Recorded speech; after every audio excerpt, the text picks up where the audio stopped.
So I will keep my remarks very brief, and I'll be upfront. As interested I am in William Blake, if you have a chance, you have to check out Professor Warren's poetry. Oh. She's fantastic. No, I mean, I read you in New Yorker. Yeah. And I was really hoping, I took a look at some stuff online because it's been a while. I'm not a really big poetry person, but your work is really, really good. And I would really, really love it if you had a little bit of time. I mean, Blake's cool. But we're talking about Blake for a while, but your stuff's like, it's like really good. To spend a little bit of time talking about your work and your own poetry, because it's really, really strong. It's really good. If I was back in a different environment, it'd be something, it'd be lovely to hear you read. Well, thank you. We have quite a few academic students. Many of our faculty who regularly write poetry. Emily Borzutsky, who's former chair of English, National Book Award for his work on poetry. There's a strong culture of poetry and really value of the written and spoken word at the college, and your work just dovetails with that. Thank you so much. So on behalf of the entire college, you can visit again, and we are delighted you are here, and we are grateful and delighted that you are back, and you brought Professor Warren to us. Well, thank you. Blake lived through two revolutions, the American Revolution in 1776, the French Revolution in 1789. Blake himself was born to a working class family in London in 1752 and died in 1827. I just want you to get the picture that he's somebody who is born and grows, matures in the end of the 18th century, and then his life extends into the 19th century, into the Industrial Revolution happening in England, into coal mines, coal burning, London smog, toxic fumes from the coal burning, incredible new population numbers flowing into the major city of London, incredible new disjointed populations of very poor, exploited people. And so key to understanding William Blake is understanding his passion for what we would now call social justice. And he did not think that art and poetry could be separated from questions of social justice. And he lived in a world that was undergoing a number of revolutions. I'm going to be focusing today on one poem, the poem called London, and this is the, unfortunately, sort of black and white illustration of the colored illustration I'll show you later. But I want to give you a little context first before we start talking about the poem in detail. But just to alert you, the phrase I'm mainly concentrating on, and if you remember nothing else from this afternoon, I hope you'll remember the phrase mind-forged manacles, which is in the poem London. Mind-forged manacles. Now we know that a manacle is a chain that binds a slave or a prisoner, and what is it to be the prisoner of mind-forged manacles? That is, intellectually enslaved either by your own thoughts or by somebody else's thoughts imposed upon you. So I think the key to understanding William Blake is to understand his vision that art, and I'd use that in the large sense, including painting, drawing, poetry, music, whatever, art for William Blake was a way of throwing off those mind-forged manacles and giving us freedom of the spirit. Prophecy is also a really important notion for Blake. What is a prophet? A prophet is someone who stands both inside and outside of her culture, who is critical of it. You know, we think of Ezekiel, you think of Isaiah, the biblical prophets. They're condemning the corruptions they see, but also offering a vision of redemption, a vision of what would be good. How could we be better? And Blake took poetry so seriously. He thought poets should be prophets, should be bards, that old English sense of the poet as a singer for a vision of his whole culture. When he was a young man, Blake, he was born into a working class family in London. His father was a hosier, Blake had to earn a living, and he was very gifted at drawing even as a small child. He was apprenticed to an engraver, and he learned engraving so he could make a living as an illustrator of books. And then he transformed the art of engraving into these extraordinarily original forms of printing that he invented. Blake illustrated a famous 18th century poem by Thomas Gray called The Prophet. And I mention this just so you can see that early on Blake was thinking prophetically. So this is not his poem I'm about to quote for, but it's a poem called The Prophet by Thomas Gray. And it's a poem about a Welsh bard, great sort of magical poet of magical powers, who survived a massacre of poets in Wales in the late 13th century, and this addressing the king, the English king, the enemy. With joy I see the different doom our fates assign. Be thine despair and sceptered care. To triumph and to die are mine, says the bard. He spoke, and headlong from the mountain's height, deep in the roaring tide, he plunged to endless night. Well, Blake had a kind of vision of himself, not suicidal, but as the bard who could admonish a king, curse a king. So another key idea, I think, for understanding Blake's vision of what the art of poetry could do was the notion of dissent. And this has a religious inflection in the 18th century.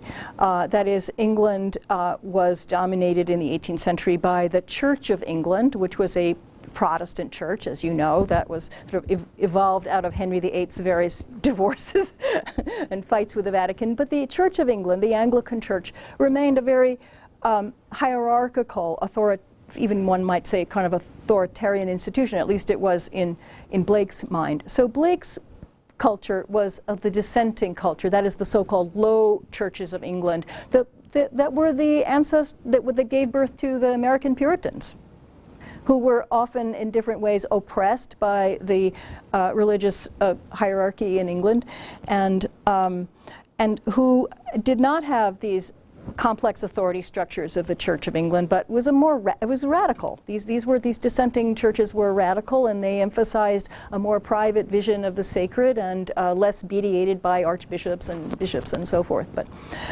so think dissent also when you think of Blake.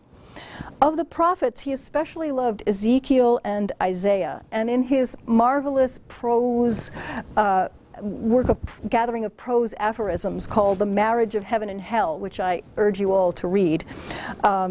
Here's what he has to say about Isaiah and Ezekiel. The prophets Isaiah and Ezekiel dined with me, and I asked how they dared so roundly to assert that God spake to them. I then asked Ezekiel why he ate dung and lay on his right and his left side. He answered, the desire of raising other men into a perception of the infinite. Okay, there you have Blake. He also wanted to give us the desire of rising into a perception of the infinite. In his own day, a lot of people thought Blake was crazy, and he did used to see angels talking to him in trees. He was a visionary. He's now considered one of the greatest poets ever in the English language. So as I've mentioned, he's an artist of images as well as text, and each page of his self-published books, this one I'm talking about today, is called Songs of Innocence and Experience. In each page there's a beautiful integration of word and image, which often have symbolic resonances when you look at them in detail. Now, another key point about Blake is that his work is dialectical, which means that his form of imagination works by containing contradictions and trying for a truth to emerge from embracing contradictions. So, for instance, heaven and hell, as we have in, or songs of innocence and experience. Every human being has experienced some form of state of innocence, if it's only in our babyhood. And we all fall, sadly enough, into the world of experience, which batters us. and which we must figure out how to survive as grown-ups. Blake wanted to acknowledge that both states are true, innocence and experience. And then where do we go from that? What can we make? If we don't want simply to be battered by experience, what do we make of our experience? And that's why, in a sense, part of Blake's vision is to make each of us an artist of our own lives, an artist, a crafter of our own freedoms. And the subtitle of Songs of Innocence and Experience is showing the two contrary states of the human soul. That's dialectical, these two contrary states of the human soul. Now, in the Songs of Innocence and Experience, he often had paired poems, one for innocence, one for experience, to dramatize what these complex, contradictory realities were. An example is a poem called Holy Thursday, or rather I should say a pair of poems called Holy Thursday, one for innocence, one for experience. Holy Thursday was a day, a ritual in London when 6,000 poor children from the charity schools all over London were marched to St. Paul's Cathedral to sing. And first of all, you might ask, why were there 6,000 such incredibly poor children? What were the social and economic conditions that created all these poor children? That's the kind of question Blake asks us to ask. So in the Songs of Innocence, where the vision is, I'd say, rosier, hopeful, naive, one of the stanzas of the poem of Holy Thursday says, "'Twas on a holy Thursday, their innocent faces clean, the children walking two and two in red and blue and green. Gray-headed beetles walked before with wands as white as snow, till into the high dome of Paul's they like Thames waters flow." Thames being the river that runs through London. But Holy Thursday in Songs of Experience gives us a darker vision, a question. Is this a holy thing to see in a rich and fruitful land, babes reduced to misery, fed with cold and usurious hand? So one has to read Blake's Songs of Innocence and Experience together to get the full resonance and to understand the deep ironies that lie beneath what appear to be simple, childlike poems. And childlike because the child for Blake was a radical force. The child was the being who could see clearly, who wasn't yet saturated in grown-up hypocrisies and compromises. The child for Blake really is a kind of holy seer, often a sufferer. Some of the children he was especially interested in were chimney sweepers. I mentioned the Industrial Revolution, the coal smoke that fogged London. Well, all those chimneys in those tall London buildings for this new urban population had to be cleaned, or else the houses would burn down. Who cleaned them? They were narrow chimneys. Children. These were children who were sort of sold into a kind of slavery by their parents, or they were orphans. They had to be small enough to crawl up these chimneys, which were covered with toxic soot.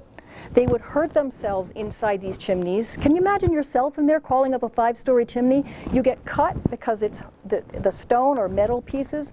The toxic soot goes into your cut. You get infected. You get lung disease, and you die young. There were hordes of these children in London. And they would go, you would see them in the street, and they would go along the street with their brushes and their bags, calling, "Sweep, sweep," to get business. So a housewife would run out and say, "Okay, come in, I'll pay you, go up the chimney." And what Blake heard in that sweep, sweep was, "Weep, weep." This chimney sweeper is going to come back into the poem London we're about to look at. So I wanted you to just hear.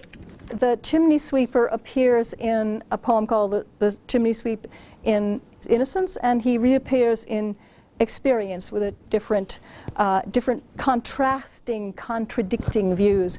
In the Chimney Sweeper in Songs of Innocence tries to see the good that could come out of suffering. So a few stanzas from the innocent chimney sweeper, and is told in the voice of a child. "And by came an angel who had a bright key, and he opened the coffins and set them all free. Then down a green plain, leaping, laughing, they run, and wash in a river and shine in the sun. Then naked and white, all their bags left behind, they rise upon clouds and sport in the wind. And the angel told Tom if he'd be a good boy, he'd have God for his father and never want joy. And so Tom awoke, and we rose in the dark and got with our bags and our brushes to work. Though the morning was cold, Tom was happy and warm. So if all do their duty, they need not fear harm. What you need to hear under this kind of namby-pamby child infantile verse is the deep irony beneath it, that which was imitating the children's books that were popular in Blake's own day, which really wanted to, you might say, train children to accept the conditions of their lives and be pious and obedient. But Blake is really teaching the opposite, to be disobedient, to question that they need not fear harm. Listen to the chimney sweeper in Songs of Experience. A little black thing among the snow, crying, weep, weep, in notes of woe. Where are thy father and mother, say? They are both gone up to the church to pray. Because I was happy upon the heath and smiled among the winter's snow, they clothed me in the clothes of death and taught me to sing the notes of woe. And because I am happy and dance and sing, they think they have done me no injury, and are gone up to praise God and his priest and king, who make up a heaven of our misery. You can see from this poem that Blake had no admiration for the institutional religion of his day, praise God and his priest, which he considered as part of an oppressive structure, or for the monarchy.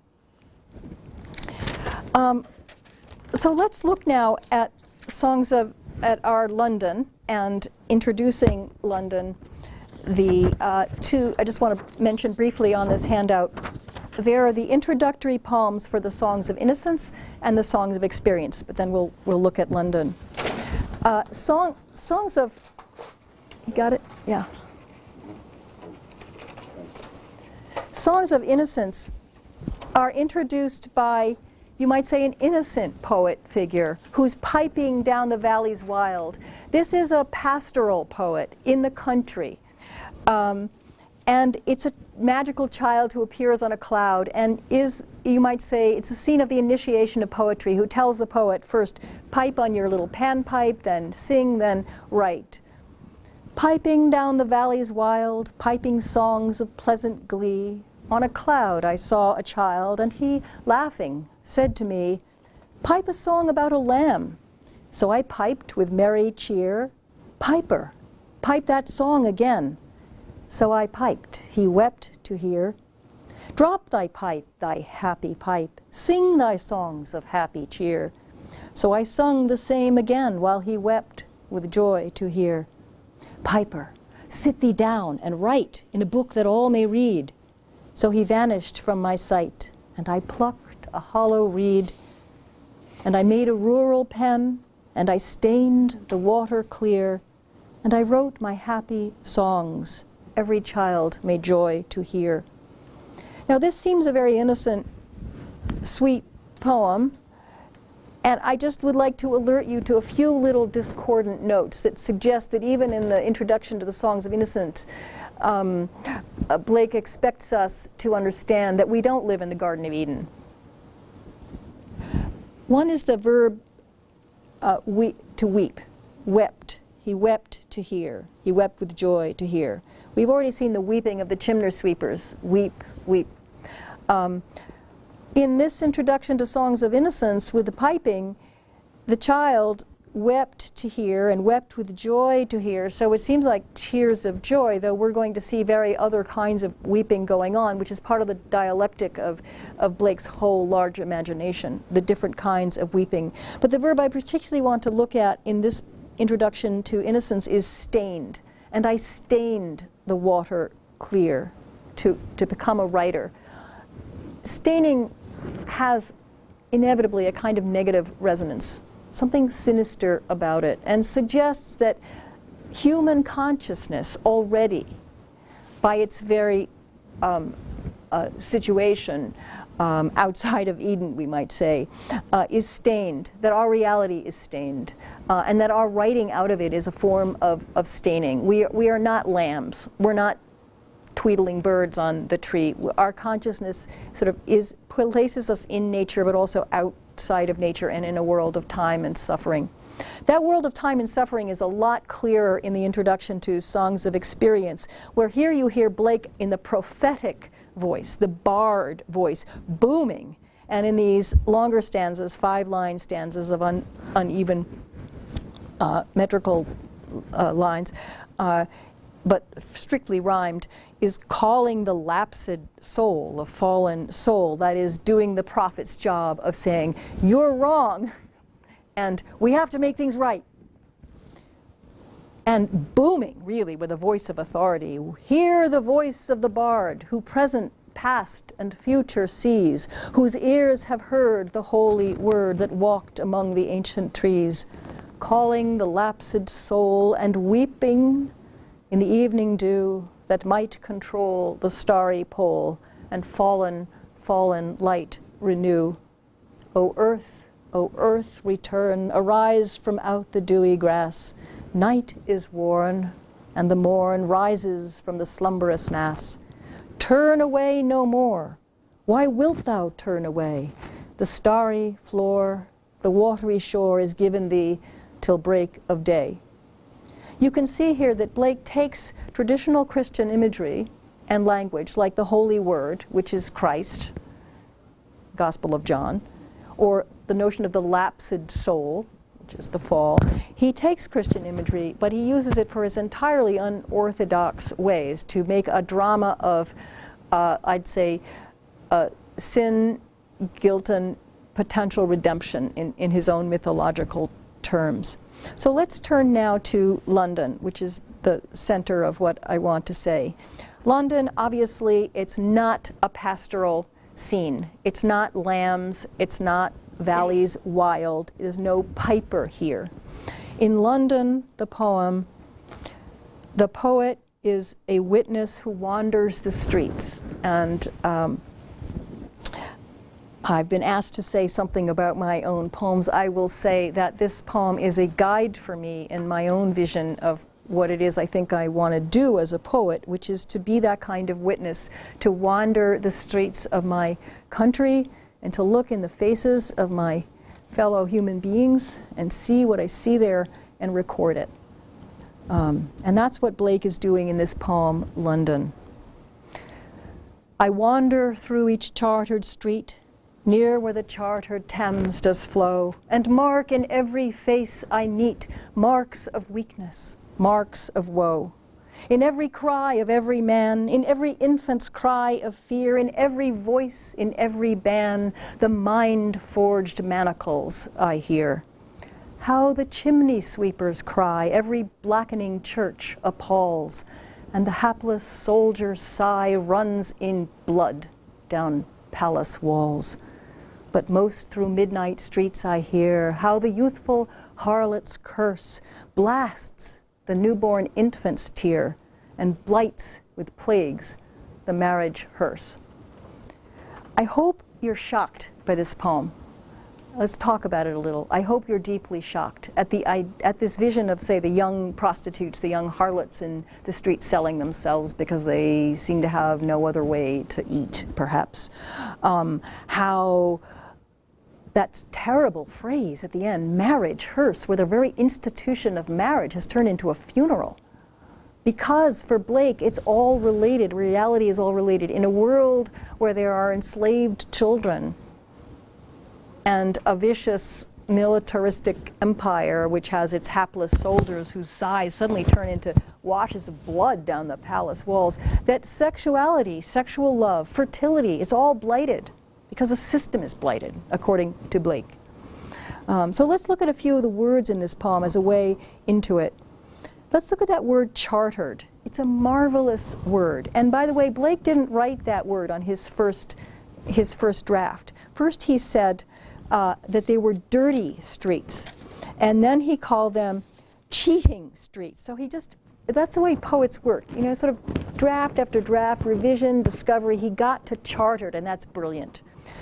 Chartered comes from Latin, cartula, which means a little paper. And charter means a document coming from a a sovereign, a king, a ruler, or legislation granting privileges and rights. The Magna Carta, which is the, you might say, founding document of the constitutional monarchy of Britain. The year 1215 was when the barons rose up and limited the power of King John. That's the Magna Carta. It's a charter. A charter can be a document incorporating a borough of a city, a university, a company, or, as you know, it can be a contract for chartering a boat or an airplane.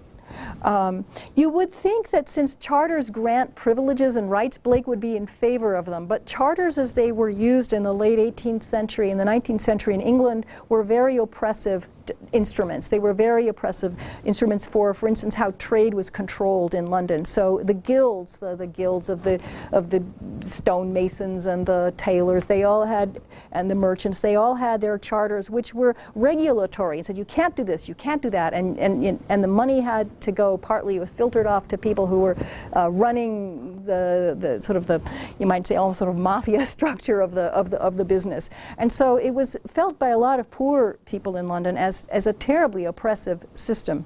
That's why when Blake wanders the chartered street, he's thinking physically of how streets are hemmed in a city, but he's also thinking metaphysically and legally of how the human beings are being hemmed in.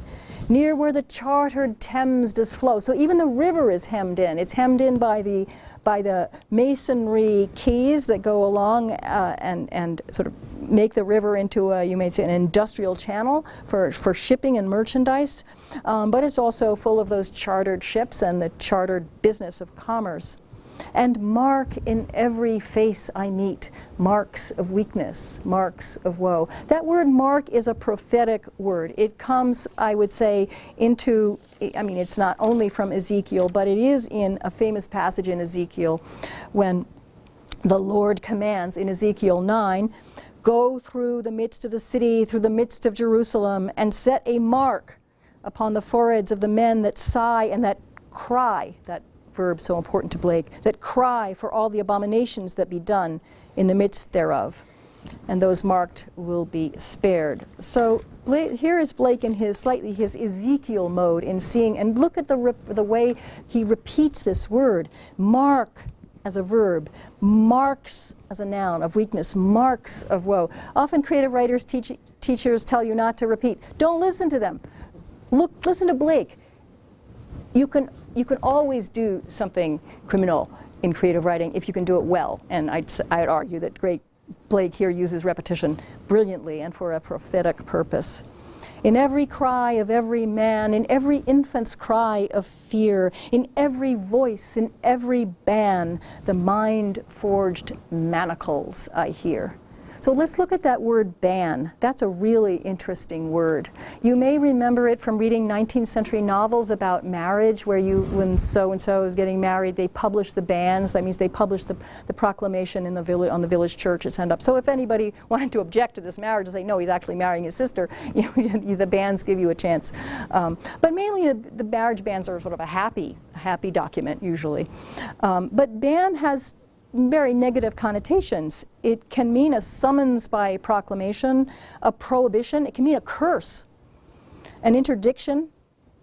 So like charter, ban is a really complex word. And this is the kind of analysis that you can do with a Blake poem that should alert you that these are not simple poems. They can sound namby-pamby and simple, but they're deeply not. And it's part of his brilliance to write a kind of pop child verse, which is also a profoundly revolutionary and intellectual and complex work of art, all at the same time.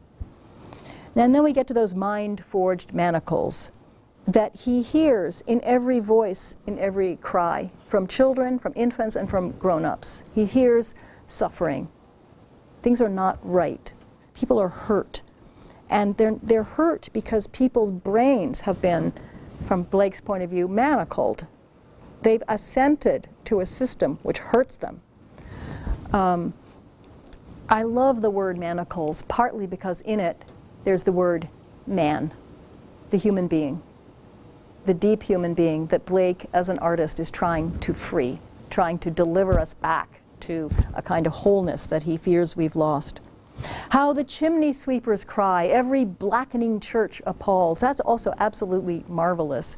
The blackening church, well, we understand that physically because of the smog in London and the walls of buildings, including churches, were getting all blackened. But the verb appalls, as you may be realizing, means to grow pale. To appall doesn't only mean to horrify or terrify, it means to make grow pale.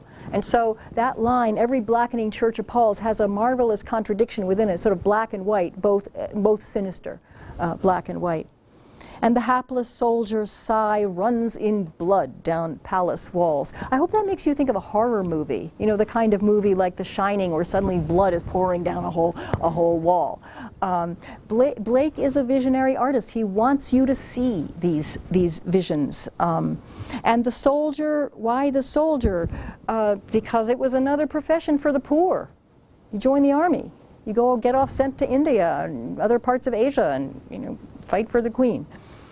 Mostly it would mean fighting for commerce, for the East India Company.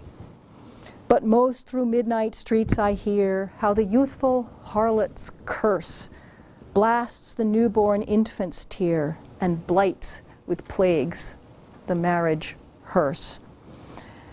Blake was a great poet of eros, among other things. He has marvelous love poems, and marvelous poems of a kind of radical vision of free love, though he's actually a very happily, stably married man. And his wife didn't mind him seeing angels in trees.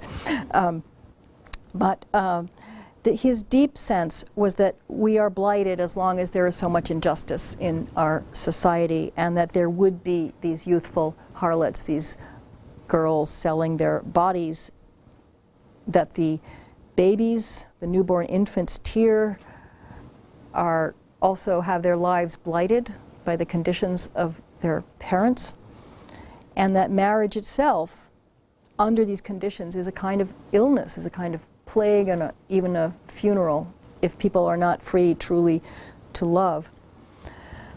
I will end with just a little meditation, a larger, beyond Blake, on the notion of the imagination as a force for freedom, and I hope to inspire all of you to use your imaginations in your own lives as a force for freedom, and to turn yourselves into artists of your own lives and having free minds.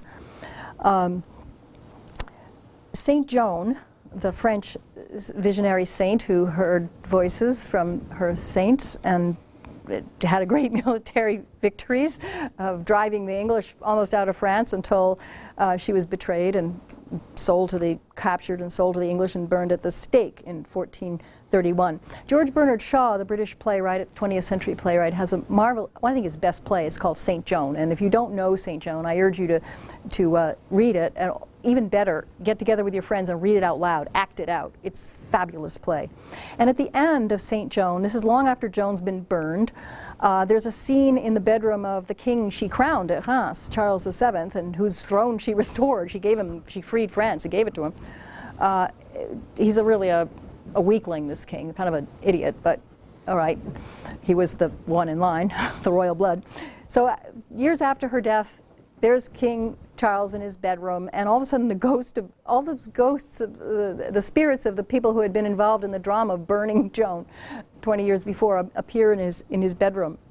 And among the ghosts who appear, he's not a ghost, he's actually a spirit because he's still alive over in England, is a parson called de Stoggenburg, who was one of the English ecclesiastics who, at Joan's trial, most furiously demanded that she be burned as a witch. And so this is the conversation between de Stoggenburg, who's now a slightly batty English parson in a little parish in England, and the Archbishop of Beauvais, who helped condemn and burn Joan. So de Stoggenburg, who finds his spirit there among these other spirits in the king's bedroom, says, "I tell my folks they must be very careful.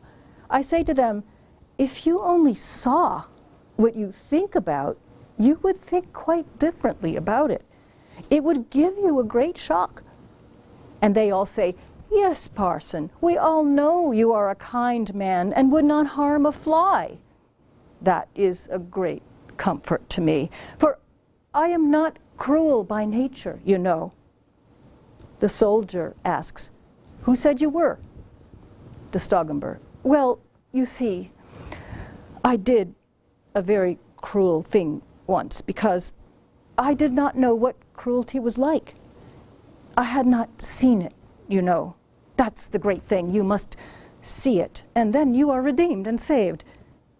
And Cauchon, the archbishop who helped condemn and burn Joan years back, asks, were not the sufferings of our Lord Jesus Christ enough for you? And de Stoggenburg, the little country parson, says, oh no, no, no, not at all. I had seen them in pictures and read of them in books and been greatly moved by them, as I thought. But it was no use. It was not our Lord that redeemed me, but a young woman whom I saw actually burned to death. It was dreadful. Oh, most dreadful. But it saved me. I have been a different man ever since, though a little astray in my wits sometimes. The archbishop says, must then a Christ perish in torment in every age to save those who have no imagination?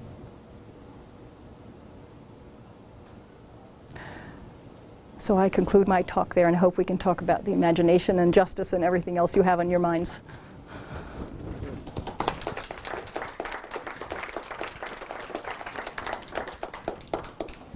So I invite questions, and I hope you'll feel free afterwards to come look at this. This is a series of books. All the illustrated books of Blake have been published in these facsimile editions, so you can really see what the pages look like, and they're really worth studying. Yes? How were you introduced to Blake's poetry? Oh, what a sweet question. My father was a writer and loved poetry, and even as a very young child, I remember he would go around reciting poetry just in the house, and even when I was 4 or 5 years old. And so he would recite poems that could be a little scary for a 4-year-old. For instance, the one called, because Blake's a scary poet. There's the one about the tiger, tiger, tiger, burning bright in the forest of the night, and I get all excited by that. And then the rose, oh rose, thou art sick, the invisible worm that flies in the night, in the howling storm shall find out thy bed of crimson joy, and his dark secret love shall thy life destroy. Well, this is kind of scary for a 4-year-old, but I'm a mother myself. I don't believe in, I think children know more about darkness than grown-ups give them credit for, and so that's, so my answer to your question is from my father. And I was so turned on that I've never been turned off. Sorry, I have to. Okay, thank you for coming. This is the one that I was thinking of. It was so Oh. interesting that you brought. Okay, thank you. Thank you very much for your hospitality. Yes? Can you talk a little bit about Blake's relationship to Christianity as an institution? Yes. He was a dissenter, but he must have been connected to a church, or at least, Yes. and expresses, can you call a theology out of his? Well, Blake, as you know, not all, the songs of innocence and experience are the small Blake. He also wrote what are called the prophetic books, big, long, astonishing poems with complex mythologies, and he made up all sorts of mythological figures. And he said once about his mythological figures that, I might be misquoting slightly, but I must invent a system of my own or be enslaved by another man's. So I think when he took these fundamental Christian patterns, like the God as the holy word, or the notion of the lapsed soul, and the whole redemptive mythology of Christianity, which he took over, and the prophetic books he took from the Hebrew Bible, he took them over and remade them in a really unorthodox way. And he was also very influenced by earlier mystics like Jacob Boehme and Swedenborg, and so it's a whole very heterodox combination, synthesis that he made.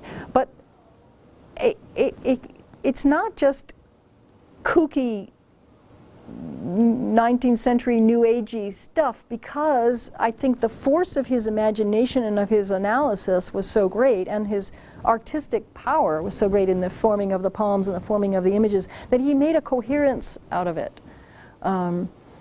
So it is profoundly a dissenting relationship to institutional Christianity, certainly dissenting to the Anglican Church, the Church of England, which he considered completely compromised and tied up with priesthoods and the monarchy. His tradition was, as you say, the dissenting churches. But even he dissented from the dissenting churches in making up his own mythology. Does that sound right to you, as you understand Blake? Yeah. Yes. Has there any scholarship or studies done on the relationship between word and image? Oh, tremendous, yes. And there's a scholar called David Erdman who's written wonderful, important books about it, and analyzing, well, for instance, let's just look, you have it on the page here, the image for London. You can see that even without the color image, which I brought here in this book, the color image of his illustration for London.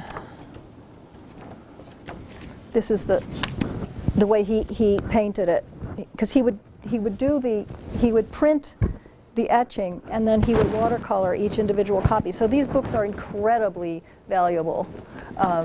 I first saw an actual copy in the Beinecke Library at Yale when I was a student there, and it was one of the most exciting moments of my life. Anyone could go. You could go to the library and ask to see Blake, and they'll bring it out for you, the actual book, hand watercolored by Blake over his printed etching, and they give you a pair of gloves, and you can turn the pages and look at Blake. But anyway, so this image of London, on the top, you see a child, always the sort of visionary figure for Blake is the child. The child is leading an old crippled man out of the darkness, and you see that this wall behind him is masonry, sort of the London of the chartered streets. He's leading him into an open door, and there's light coming in from outside. So the child is leading the old man from darkness into light, and they're stepping right on the letters of London, the title of the poem and the name of the city, and the sense of the smoke and the paving stones infiltrates the text all the way down. This figure here, the lower right, kneeling, it's a little hard to make out what it is, but in the colored version you see that this sort of boiling cloud figure is red. It seems to be perhaps the blood running down the palace walls. So there's, yes, to answer your question, there's been enormous amounts of analysis about how, for instance, even analysis of how the vine tendrils of certain plants enter the text of the poem and curl around it. Or there are famous analyses of the poem Tiger, Tiger, Burning Bright, because it's a scary, scary poem. But the tiger, you can look at it later, the tiger actually looks like kind of pussycat at the bottom of that page. It's a great question. Any other? Yes? Was Blake able to make a living off his poetry, or when did he do some sort of work that brought him closer to sort of social justice sort of causes? Or he made his living often because his work was so radical and revolutionary. These books, he'd invented a new kind of printing. He invented, this sort of got wilder and wilder too. The more he did, so he often made his living doing engravings to illustrate other people's books that were more conventional, and he had this craft, so he could do it. So he supported himself and his wife that way. He was never wealthy, but he was also very tied in with radical working men's groups, and there were strong working class movements in England in the beginning of the end of the 18th, beginning of the 19th century, where working people would get together and read texts and analyze it, and it was kind of adult education and consciousness and sense that education was freedom. And so he was very connected with those movements. And he had supporters and patrons. But he was pretty much patronized and considered nuts for many years. And in the later 19th century, people just sort of, I mean, the songs of innocence and experience are in a lot of the anthologies. If you look at the Norton anthology, that's what you'll find. And even in the 19th century, a few of his poems would get into the anthologies, but not the wild prophetic poems. And it wasn't until the 20th century that scholars and critics began to rethink the importance of Blake as a serious, not crazy, but visionary, serious, key witness of his time and interpreter of his age. And then it won't surprise you that it was the poets who first saw that. I mean, for instance, the great Irish poet William Butler Yeats, he adored Blake. He did, you know, editions of Blake. He studied Blake. He learned from Blake. The scholars come along afterwards and say, okay, now we better study Blake.